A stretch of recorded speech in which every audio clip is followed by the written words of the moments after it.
Hello and welcome to Nobody E-Noon series of Warcraft history, where we discuss the lore of the Warcraft universe and the edited lore that was changed for the World of Warcraft game by Blizzard. Just FYI, I intend on doing more videos on other subjects relating to the history and lore of Warcraft, such as racial trivias, character profiles, battles, etc. But for my main episode list, we're just going to follow the main timeline. But remember also that this timeline is unofficial. Okay, so for a quick recap from last episode, we discovered the universe had been created by some unexplainable mean, and that a godlike race called the Titans, led by the council known as the Pantheon, emerged from the cosmos. They were forging and crafting worlds until they discovered an evil threat known as demons. Now we continue with our story. Over time, demonic entities made their way into the Titans' worlds from the twisting nether, and the Pantheon elected its greatest warrior, Sargeras, to act as its first line of defense. A noble giant of molten bronze, Sargeras carried out his duties for countless millennia, seeking out and destroying these demons wherever he could find them. Over the eons, Sargeras encountered two powerful demonic races, both of which were bent on gaining power and dominance over the physical universe. The Eridar, an insidious race of devilish sorcerers, used their warlike magics to invade and enslave a number of worlds. The indigenous races of those worlds were mutated by the Eridar's malevolent powers and turned into demons themselves. Though Sargeras' nearly limitless powers were more than enough to defeat the vile Eridar, he was greatly troubled by the creature's corruption and all-consuming evil. Incapable of fathoming such depravity, the great Titan began to slip into a brooding depression. Despite his growing unease, Sargeras rid the universe of the warlocks by trapping them within a corner of the twisting nether. While his confusion and misery deepened, Sargeras was forced to contend with another group, intent on disrupting the Titans' orders, the Nathrazim. This dark race of vampiric demons, also known as Dreadlords, conquered a number of populated worlds by possessing their inhabitants and turning them to the shadow. The nefarious, scheming Dreadlords turned whole nations against one another by manipulating them into unthinking hatred and mistrust. Sargeras defeated the Nathrazim easily, but their corruption affected him deeply. As doubt and despair overwhelmed Sargeras' senses, he lost all faith not only in his mission, but also in the Titan's vision of an ordered universe. Eventually, he came to believe that the concept of order itself was folly, and that chaos and depravity were the only absolutes within the dark, lonely universe. His fellow Titans tried to persuade him of his error and calm his raging emotions, but he disregarded their more optimistic belief as self-serving delusions. Storming from their ranks forever, Sargeras set out to find his own place in the universe. Although the Pantheon was sorrowful at his departure, the Titans could never have predicted just how far this lost brother would go. By the time Sargeras' madness had consumed the last vestiges of his valiant spirit, he believed that the Titans themselves were responsible for the creation's failure. Deciding at last to undo their work throughout the universe, he resolved to form an unstoppable army that would set the physical universe aflame. Even Sargeras' titanic form became distorted from the corruption that plagued his once noble heart. His eyes, hair, and beard erupted into fire. His metallic bronze skin split open to reveal an endless furnace of blistering hate. In his fury, Sargeras shattered the prisons of the Eridar and the Nathrazim and set the loathsome demons free. These cunning creatures bowed before the Dark Titan's vast rage and offered to serve him in whatever malicious way they could. From the ranks of the powerful Eridar, Sargeras picked two champions to command his demonic army of destruction. Kil'jaeden, the Deceiver, was chosen to seek out the darkest races in the universe and recruit them into Sargeras' ranks.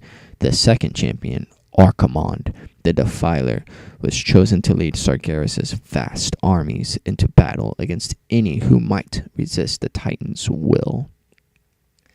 Kil'jaeden's first move was to enslave the vampiric dreadlords under his terrible power.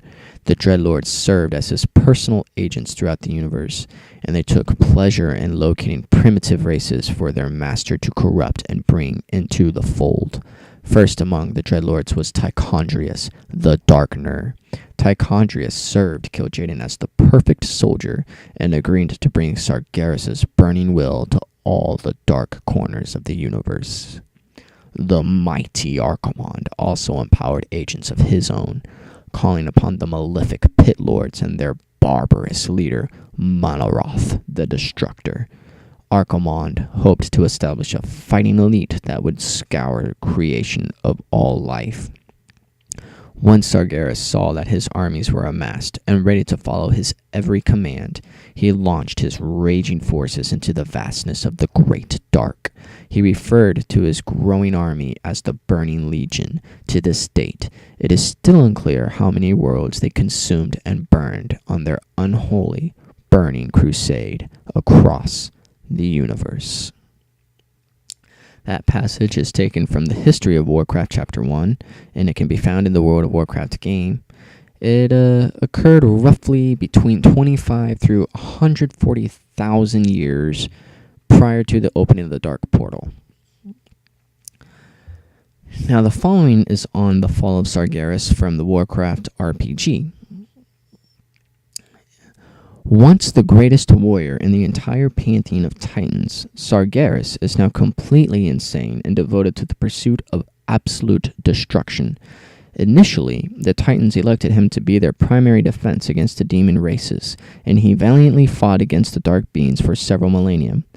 However, after witnessing the boundless depths of the demons' evil and hate, Sargeras began to despair of his task and gradually slipped into a brooding depression. He was unable to comprehend the nature of such pure evil and came to blame the Titans for what he considered to be their flawed pursuit of a false order. Sargeras concluded that chaos and depravity were the only true forces in the universe and angrily exiled himself from the ranks of the Titans forever. Sargeras roamed the twisting nether for thousands of years, freeing the many demon races that he had previously hunted down and imprisoned. He bound the newly released demons to his will and used them to construct an army of massive proportions, one that eventually became known as the Burning Legion. Sargeras chose two champions from the ranks of his followers, Kil'jaeden the Deceiver and Archimonde the Defiler. Convinced that the Titans' ordering of the universe was unnatural and ultimately responsible for the corrupted nature of the demons, Sargeras decided to undo the work of the Titans throughout the universe. The only way that he could correct their mistakes was to destroy all the worlds that the Titans had shaped and brought order to so long ago. His forces swept from world to world, destroying everything in their path. They eventually became aware of the young world of Azeroth due to the Night Elves' reckless use of arcane magic, and Sargeras began to hunger for the limitless energies of the Well of Eternity. And that is found in the Warcraft RPG book Shadow and Light, page 121. As we can see, Sargeras' fall was due to an overwhelming sense of failure to end destruction, evil, chaos, and corruption. He found himself continuously questioning his mission and the purpose of the Pantheon Order. He found pleasure and power in destruction. I find it exceptionally ironic that the one who was charged with protecting life and the balance of the universe ended up as the greatest and most terrible threat to its existence. Sargeras' fall has everything to do with every other event and story in the Warcraft universe through some mean or another. His actions would greatly influence others and have catastrophic consequences in the universe. After he embraced both Fel energy and arcane magic, he transformed into a new entity altogether. He's no longer a true Titan nor a demon, but something else entirely with terrifying power and near-limitless energies. He is completely immune to fire magic, Fel energy, and arcane powers, making him nearly invincible. He is the single most terrifying, powerful, and evil being in the entire Warcraft universe. His betrayal would not only shatter the hearts of his fellow Titans, but due to his corruption, he would be almost completely unstoppable, even amongst them. The Titans never suspected that Sargeras would ever go so far as he did, and it caught them completely off guard and by surprise when he formed the Burning Legion. His fellow Titans would elect a new member to take his place and lead the Titan armies against him in the many thousands of years that would follow. It's clear in both the original Warcraft lore and the world of Warcraft that Sargeras' fall was due to an amount of overburdensome and blaming himself for his inability to hold back evil and corruption. Because of his inability to stop its spread, he ends up embracing it and surrendering himself to its power and influence. This not only made him brilliantly powerful, but it caused him to go insane. Now, this part causes a lot of confusion among Sargeras and the enlistment of the Eridar. And it's as following. When Sargeras sought out a new army of followers, he came across the planet Argus. He was greatly attracted to the Eridar's magical affinity and contacted them, promising the three leaders, Archimonde, Kil'jaeden, and Velen, immortality and vast powers. A troubling vision soon came to Velen, however, and he saw the Eridar transformed into unspeakable demons. But despite Valen's misgivings, Archimonde and Kil'jaeden agreed to join Sargeras' Burning Legion. The Eridar were the first sentient race to pledge their allegiance to Sargeras. Knowing that other sentient beings would inevitably join the Legion, the Eridar declared that their primary language, Eredun, would be the Legion's common language. Velen was distraught at the decision of his fellow comrades, and he prayed for help. To his great surprise, he would be answered by the Naru, energy beings of pure light with great affinity of the holy light of creation.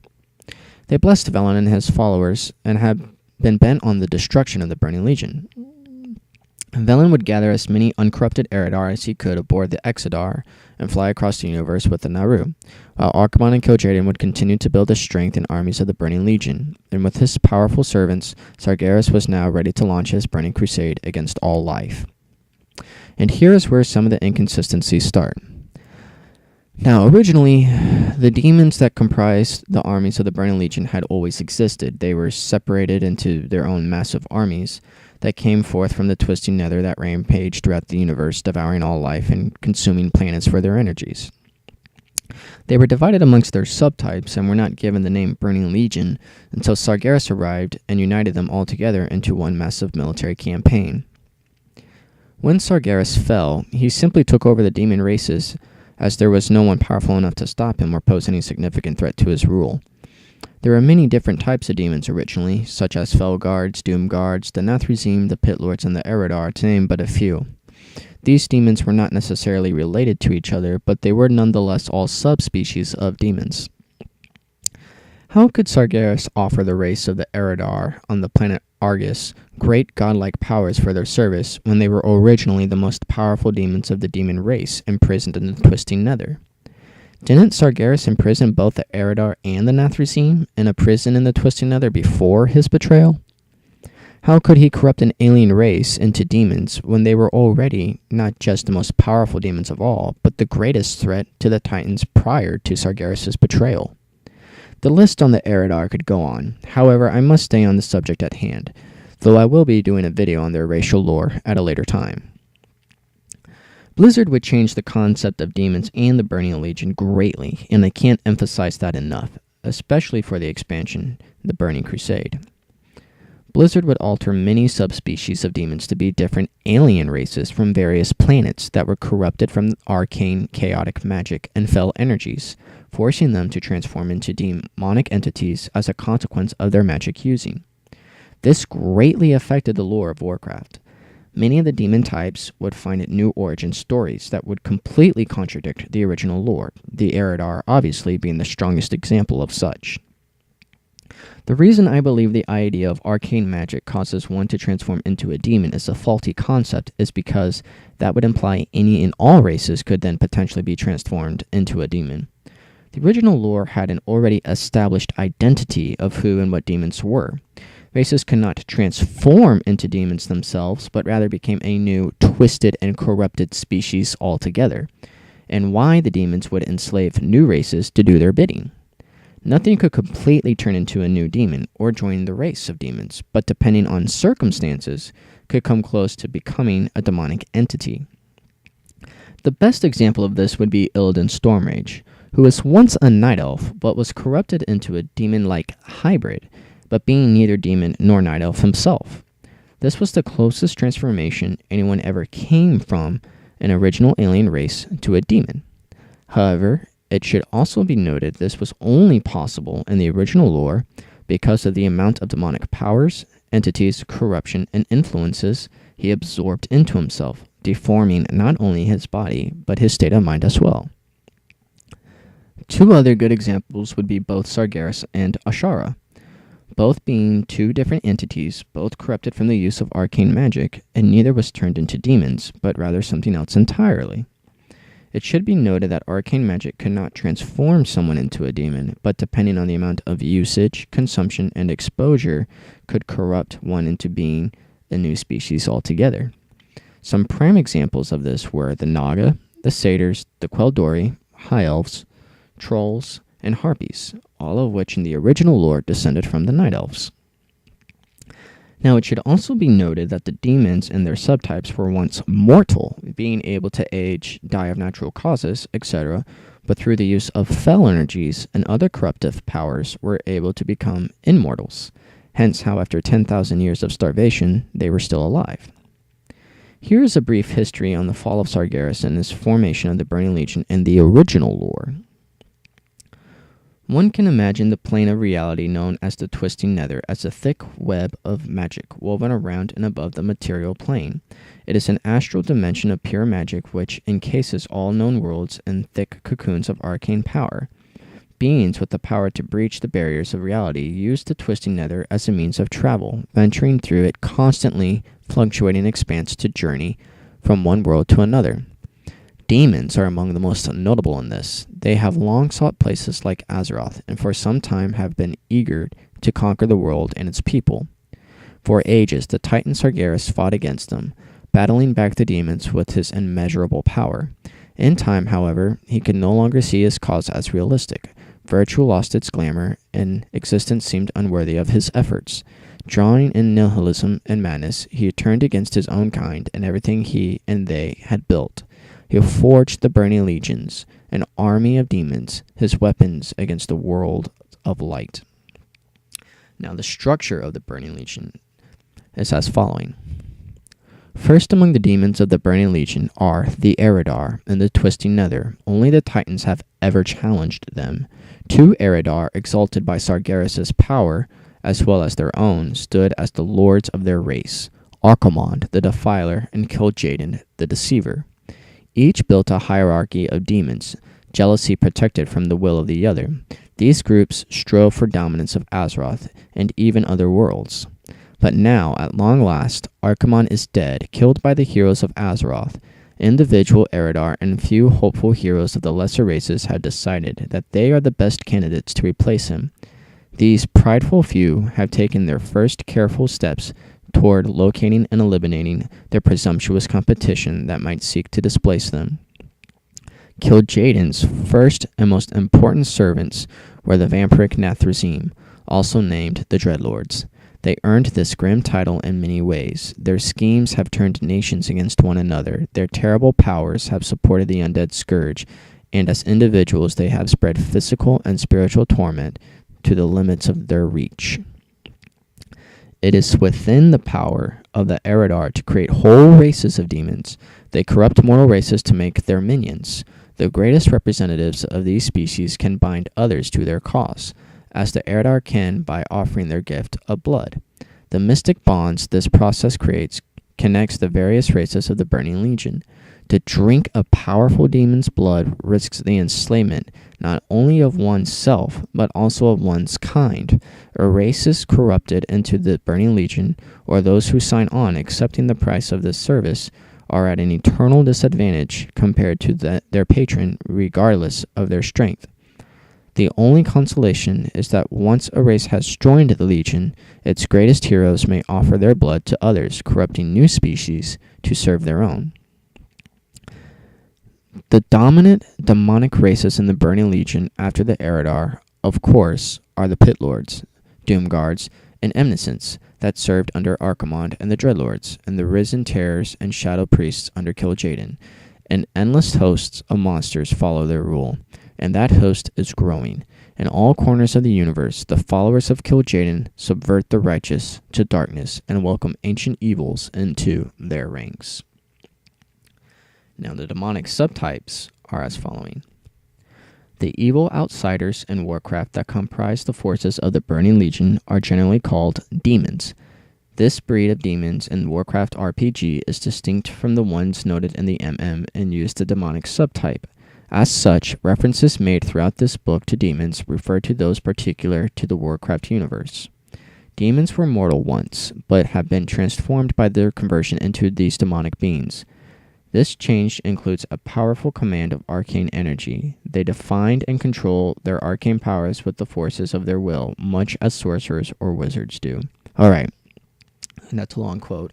You can find that in the Warcraft RPG Manual of Monsters, page 112. Okay, so it's clearly stated through the original lore that the Eridar and other subspecies of demons were originally mortal, able to die of natural causes, etc., but